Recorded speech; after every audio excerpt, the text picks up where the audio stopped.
Cheat on me with my best friend? I'll wreck your career and publicly humiliate both of you. Bob and Sarah have been like family to my wife and me for several years, practically ever since we moved in across the street from them. The four of us were extremely tight.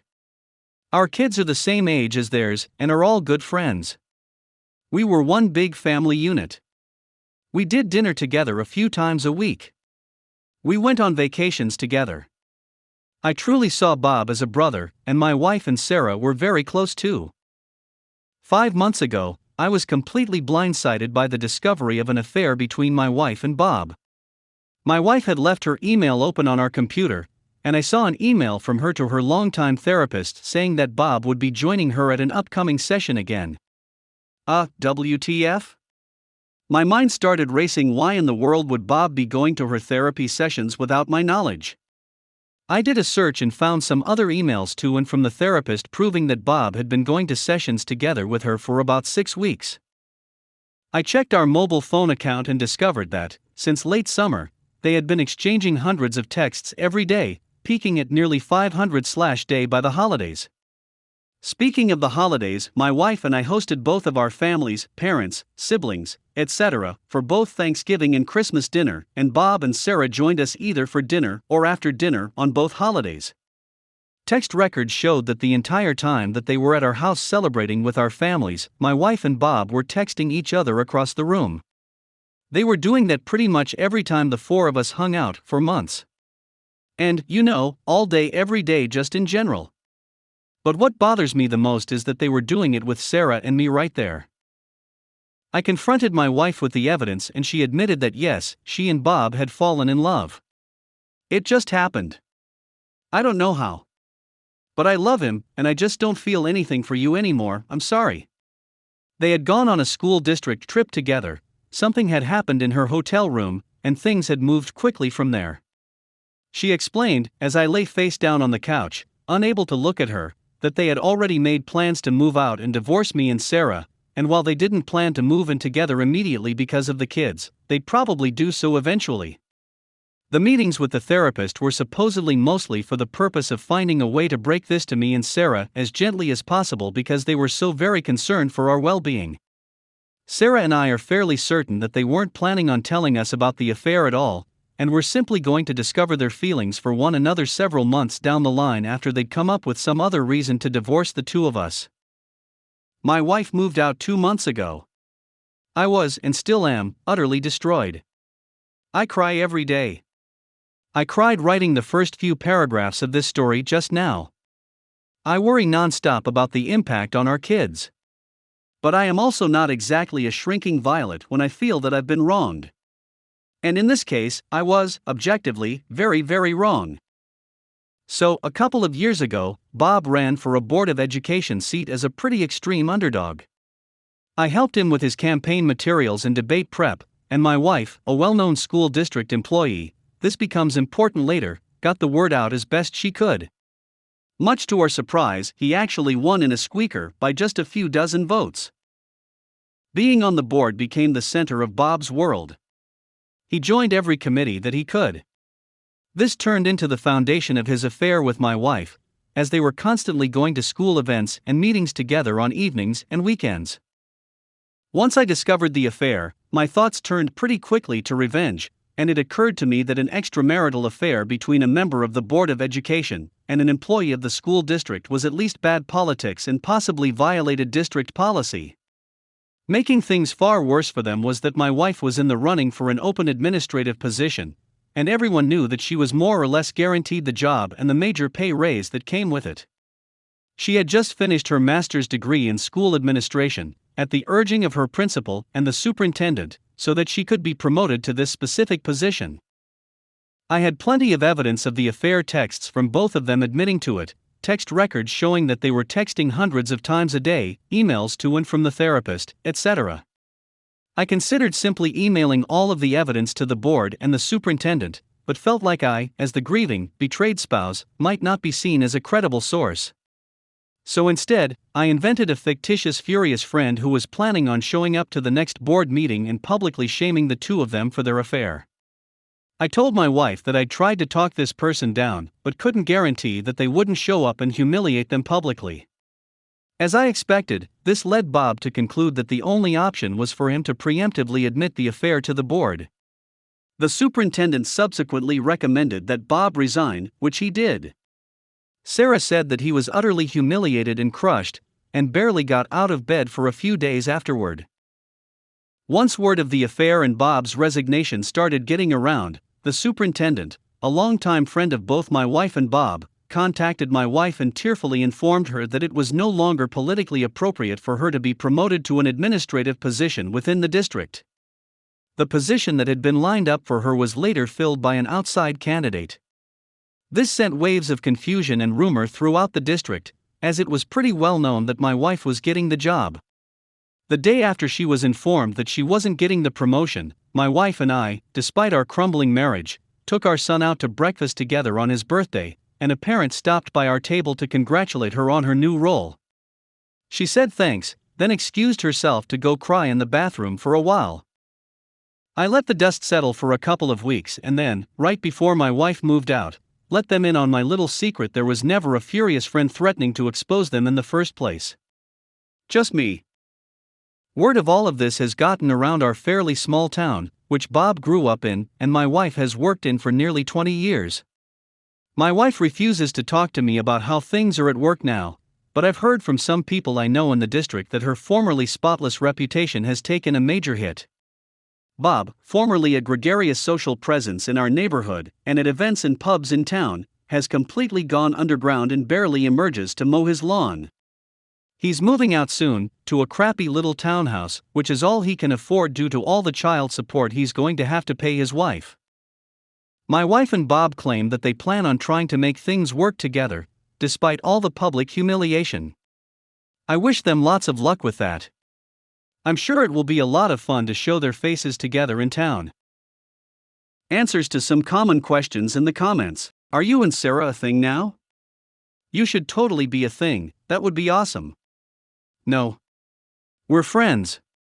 We've been incredibly important to each other since this all started and have certainly gotten a lot closer, but not in the way everyone's thinking. This would all be so much harder to deal with if I didn't have her to lean on, and she says she feels the same way about me. We're going through basically the exact same situation with the same players, after all. Bob hasn't moved out yet. Once he does, we plan to go back to getting the kids together more often like they used to. It'll never be the same, of course. She already does come over with the kids from time to time, but it's just tough with Bob's constant presence across the street. Didn't your revenge hurt both sets of kids? Not really. Bob has a day job. The Board of Education was his hobby and his passion, but this didn't affect his income at all. And my wife has been assured that if she wants to pursue an administrative position with another district, she'll have glowing letters of recommendation from her superintendent and principal. It'll mean giving up a lot of work relationships in the process, but given the hit her reputation has taken, I'm guessing she makes the jump sooner rather than later.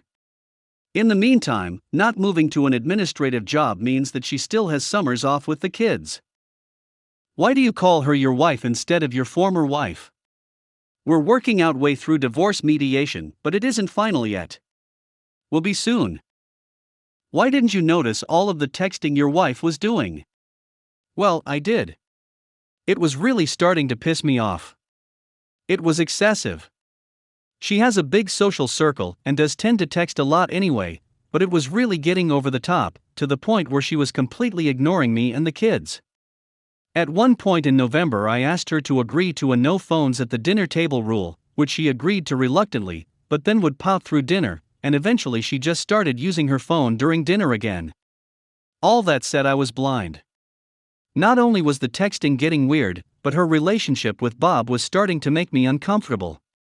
Sarah noticed it too and agreed.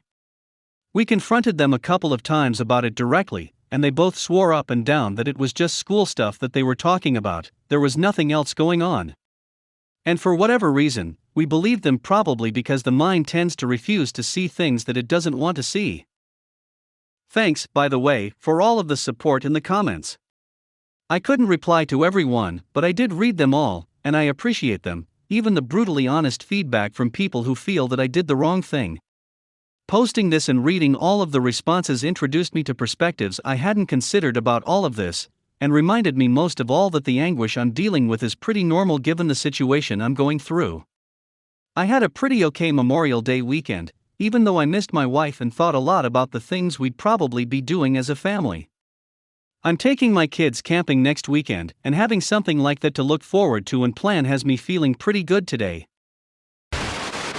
Came home earlier than I should have cause the flight was delayed and I was shocked to find my partner sleeping with AP in my own bed. My girlfriend and I have known each other for 7 years. We've been going out for the past 5 and living together for maybe 18 months. I flew a few states away for work and have been gone for the past week. My flight was delayed because of the weather and I told her I would just stay the night. But on impulse, I decided to catch the red eye and then drive back through the morning. I figured it'd be a nice surprise. I pulled up and noticed another car in the driveway. It didn't really sink in, I just thought it was odd for how early it was. I come home late pretty often, so I'm good at getting in quietly. Walked in, unpacked my dirty clothes and put them in the hamper, then went to the bedroom. They were both in bed, only partly covered by the sheets. I didn't recognize the other guy immediately. They were both asleep, and I don't know how long I stood there. It didn't compute. After I recognized the guy in bed with her, I had one of those moments. Just a red second where I imagined picking up something really heavy and smashing his face. But it passed pretty quickly. I was just really tired and a little sad. I woke her up and told her I was going to a hotel. I think she was too sleep-groggy to get it at first. She was smiling for a little bit before remembering. She got up and was starting to talk and cry, but I just turned her out. I grabbed some spare clothes and got out. I turned off my phone before I left the driveway. I just don't know what to do right now. I feel like I've been in a car accident. Just sitting here in this crappy hotel room drinking some crappy whiskey I got at the supermarket on the way over. I've got my laptop, my phone, a change of work clothes, and that's about it. I don't want to feel this way anymore. I don't want to be anymore. Update. Read the email she sent me. Finished reading it. Cried for a bit because she was pretty blunt about it. It wasn't the first time they'd slept together, and she didn't try and say there were extenuating circumstances or anything. I wasn't drunk or stoned. He didn't coerce me. I was flattered when he hit on me. He's a very attractive man that could probably sleep with lots of women. So for him to choose me was very special. It was a chance to satiate my enormous ego. She said that she'd understand if I wanted her out of the house and out of my life. She thanked me for not calling her a call girl or etc., even though I am. She said that I didn't have to stay in a hotel, that she'd be out of the house in the morning and that she'd leave her keys there. Then she apologized for destroying your trust in me and betraying everything we had. If I never want to talk to her again, she said that I don't have to. I can't do anything that would account for what I've done. No apology is enough. I was selfish and arrogant and deceitful for no other reason than I wanted to be. As much as I want it, I don't deserve your forgiveness. I can only still ask, because I'm a hypocrite. I'm sorry. Just reading this is making me cry again. I'm glad she didn't try to justify what she did. But I'm still lost. Update. I've been back home for a few hours. I made myself a grilled cheese with onions and watched some Cosmos. I almost wish I'd been called in to work, it'd be easier to keep my mind off things. As it is, it's been very hard to resist the urge to call her. I don't know how I'm supposed to settle things either way without contacting her at some point. In the meantime, I've gotten a few phone messages. A few were from her family, who I'm on very good terms with. I guess at some point yesterday she told them that she'd cheated. Her sister let me know that she'd be staying at her place in a spare bedroom. And her dad texted me an apology, saying that he thought he'd raised her better. No messages from her, which I was kind of relieved about. If I heard her voice, I'd be tempted to call. I very nearly blew my top when I saw I'd gotten a text from her coworker. Sorry dude, I didn't know. Maybe he did, maybe he didn't. I don't really care as long as I never see him again. I've gotten a lot of advice and support from people, which I really appreciate. A few think I'm some kind of a-hole for not immediately throwing her out. I don't agree, but whatever. However, I also received a few really disturbing and virulent messages suggesting I should have taken it much further than that. If I'm a beta because I didn't send someone to the hospital, then call me a beta. I'm not out to please people like you, and my heart pumps piss for that kind of misogynistic bullcrap. Anyway, from the advice I've gotten, it seems like a protracted separation would be the best way to determine how I feel.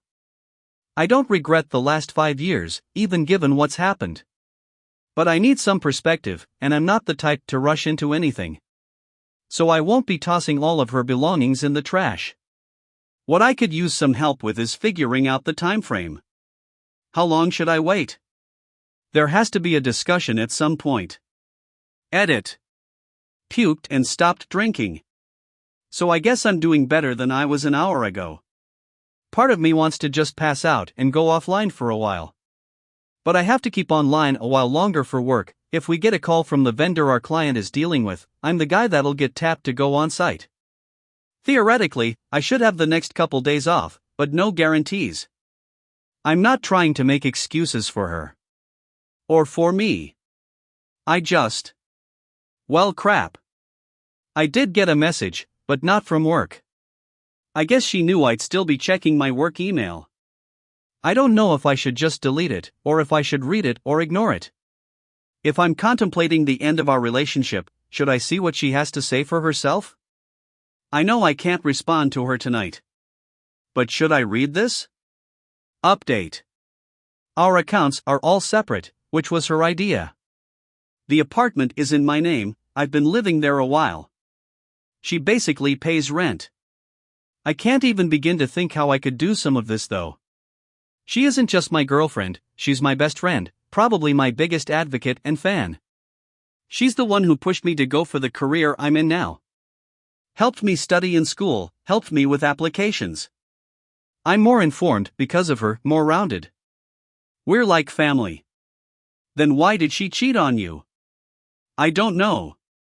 We found out recently that I have a very below very average sperm count.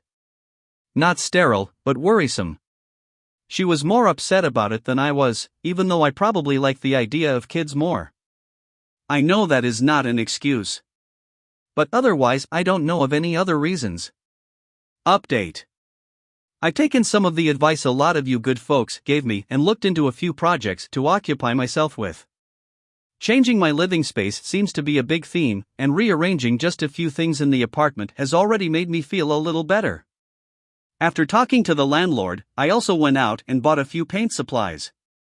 No murals are planned, but the little splash of blue I slapped over the yellow beige of one wall has lifted my spirits a bit. Working out seems to be a little less intuitive. I've never been in terrible shape due to good metabolism, a halfway active lifestyle, and eating habits that are at least better than abysmal. So I'm not quite going from couch to 60, but it's pretty close because I never had any formal training/instruction for either exercising or dieting. I'm thinking that just getting on a stationary bike for 30 minutes a few times a week might be a good start. But any real advice on what to start with would be appreciated. I might use the vacation time I've accrued to travel somewhere. It feels like a temporary change of scenery may help me get my head on straight too. Update. Well, this was a ducking terrible day. I've been trying so goddamn hard to keep my crap together. I had plans, things to do. Got up for work, my first day back since what happened. I was looking forward to losing myself in the minutiae. So of course I get in a car accident on the way to work. Of ducking course. All the progress I made is gone in the crapper. I can't remember the accident itself, but I was told I wasn't the one at fault at least. I've got whiplash, a concussion, and my left eye is swollen shut. Add bruises all over and you get the idea. The doctor wants me to have a CT and MRI done in the morning, so I have to spend the night. I called my folks and told them I'm fine because I don't want them driving 4 hours just for this. I also let a few coworker buds know what happened, and they promised to cover for me till I can get back. In the meantime, I'm stuck in this bed staring at my smartphone. It's impossible for me to relax. My left hand has had what feels like the world's largest four in it since I got here. At one point I was watching the bag empty, counting the milliliters on the pump display down to 0. I thought that if I could just get that off, just have the hand free, I'd be a little bit more comfortable. I could maybe sleep. Then the nurse made her rounds and replaced the near-empty bag with a new one. I almost cried. Then Laura came. And it's like someone twisted my brain. I wanted her here more than anything, and at the same time I felt like throwing up. All I could do was look at her. She tried very hard to say something, but started crying before she could get much out. She asked me if I was okay. I was all prepped for a monosyllabic reply. The reptilian, calculating part of me at work. She knows I'm vulnerable. Maybe she's just taking advantage of the situation, using it to her benefit. Then Laura took my hand and I just dissolved. My body hurts, I'm miserable, and I'm burned out. Tired every way I can be. She squeezed my hand and we both cried. She just kept saying I'm so sorry over and over. It took me a few minutes to compose myself. I wanted Laura to stay so badly, but I knew I shouldn't be having a discussion with the shape I'm in. I thanked her for coming and asked her to leave. Laura was still crying and didn't say anything for a minute. Then she apologized for coming, told me she loved me before she stepped out. I'm laying here and I feel so powerless. All these ducking projects I had in mind to help are useless. I'm confined to this crappy bed with my thoughts. I can't even manage 1 step forward, 2 steps back. This sucks. Ducking sucks. No contact, but all I want right now is her fingers ruffling my hair. I don't know how I can do this right now. Update. I managed to get some sleep yesterday morning, but I was regularly interrupted by nurses, so I didn't get a whole lot. The doctor advised I stay at least another night after the MRI results. On the flip side, I got them to give me something to help me sleep, finally got the 4 out, and a friend from work grabbed a few things from my apartment. I was going to update last night, but I was just too tired. My buddy brought my work laptop by accident, so games are out of the question. I should be getting out of here by noon though. Laura's sister called and asked if I wanted any food brought by, but I have an idea who'd be making it, so I had to decline. I need to wait 2 to 3 weeks before I can engage in any heavy physical activity, so my gym plan is on hold. But thank you all for the assistance and advice you've given me over the last several days. I felt really pitiful laying in this bed, much less so after I read all the good things most you folks had to say. I really appreciate the movie and book recommendations. Despite the limits my doctor put on me, I'll still have things to do for a while. This has honestly been the worst week of my life. And I don't think I could have made it through nearly as intact without you. Really, thanks again for all the love and support. Update. Thanks to everyone who gave me advice and suggestions. I was limited in what I could do by my hospital stay and injury, but despite that I had a great to-do list of books, movies, and other projects. It really helped make my life less unbearable. I haven't spoken with my ex since she visited me in the hospital. I get updates on what she's doing from her sister very occasionally, and I can't help but read them. Whether I trust them or not, I don't know if hearing that she isn't seeing or sleeping with anyone makes me feel better or worse. Getting back on the job helped a lot. Part of it was the work. Looking over hundreds of design drawings for something like a backup power plant coolant system is time-consuming, but absorbs stray thoughts pretty well. My coworkers were an even bigger help. It's not as though I ever felt left out or excluded before. After word of what happened got around though, I got invited to little things every weekend. BBQs, movie nights, trips to the arcade. I was really overwhelmed by it all. What I really didn't expect was the influx of attention from women. It wasn't all at once, but a few weeks after I got out of the hospital I started to get girls from work asking me out on lunch dates and such. A few of the guys at work have also been trying to set me up with dates. I felt like crap about myself after what happened, and it propped up my confidence a lot to be wanted like that. It's been years since I dated though, so it was both flattering and disconcerting at the same time. I've only gone on a few dates so far, partly because I couldn't see myself being with someone who wasn't at least a little brainy. I went out a few times now with one girl a few years older than I. I was pretty much dazzled after she started quoting Star Trek, TNG. We went on a movie date to see Guardians of the Galaxy and had a really good time. But for all the good things that are going on right now, I've still been having to work to get through every day. When I'm not at work, I feel aimless and sometimes tired or sick.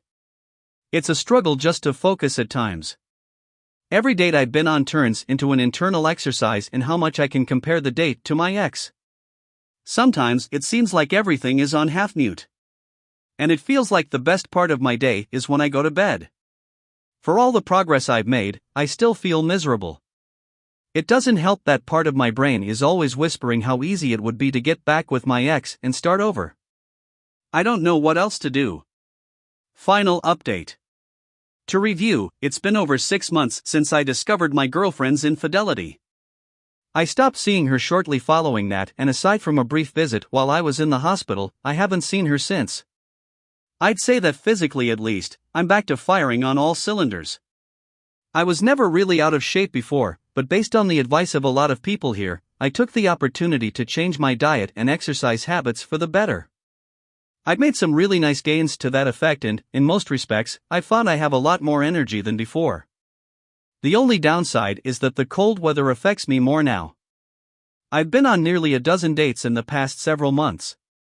They've all gone well, but it's like I have some internal tick preventing me from taking them seriously. I can't seem to muster the motivation to seriously pursue any romantic relationship. My sex drive has been near nil as well, despite the opportunities I've had. But besides that, things generally seem to be improving. In the last few weeks, I received a raise, saw some really great live stand-up, and finished paying my student loans off completely, although they've been calling me for alum donations for over a year, the turds. I'll be spending a week or so at my parents' house over Christmas, or at least until I get tired of their force-feeding me. Aside from just doing what I'm doing, I don't know if there's much else I can do. It's not as though things aren't going well for me. I guess I just need to find the right frame of mind. In any case, I'd really like to thank everyone here who's ever given me a kind message or word of advice.